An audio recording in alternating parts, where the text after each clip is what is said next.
Kuala Lumpur is a sprawling, vertical megacity. It's dense, it's modern, and it's expanding fast.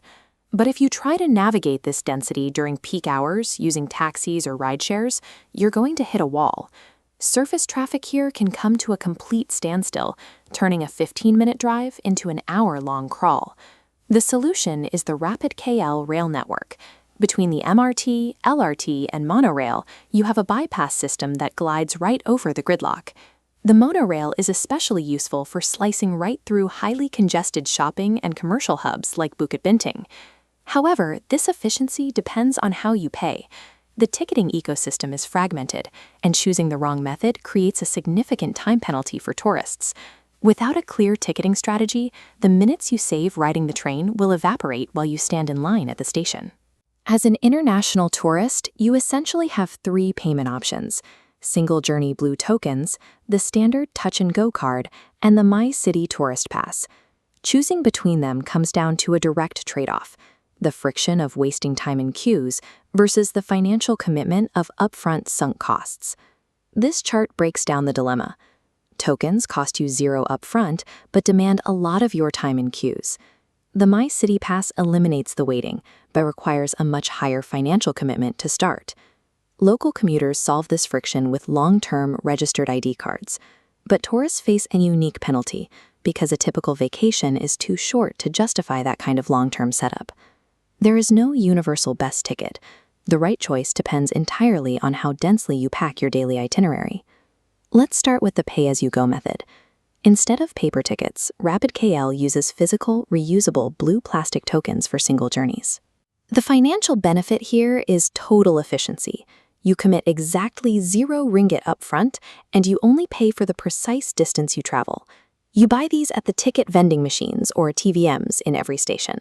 Keep in mind, you'll mostly need cash, and older machines restrict currency to smaller denominations, specifically 1 ringgit notes, the 5 ringgit notes, and 10 ringgit notes. To enter the platform, you simply tap the blue token against the automated FareGate sensor pad. Keep it in your pocket during the ride.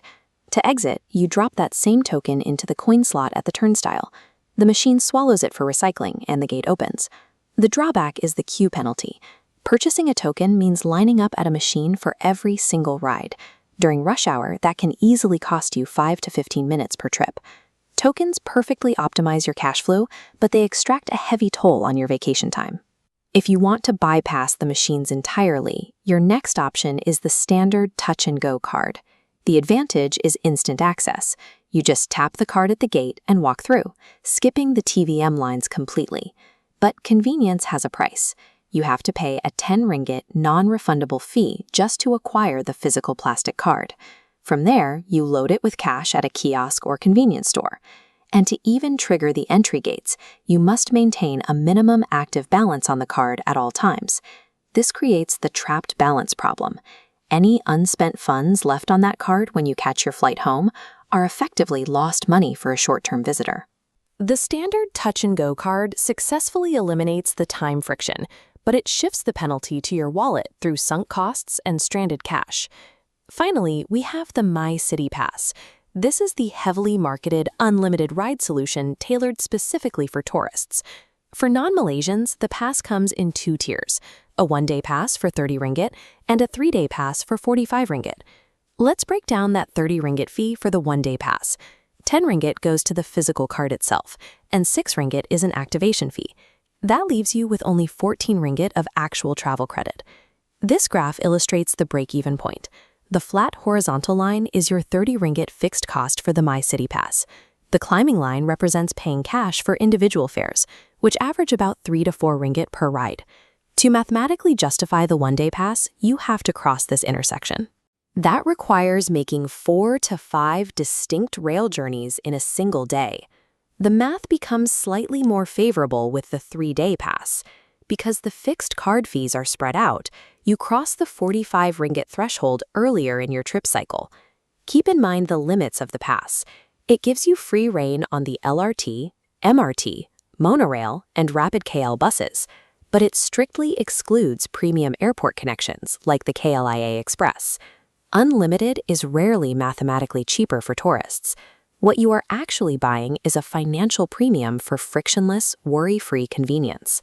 To find your optimal ticket, we map your travel profile on a decision tree based on one question: how many transit trips per day? First, the casual transit user.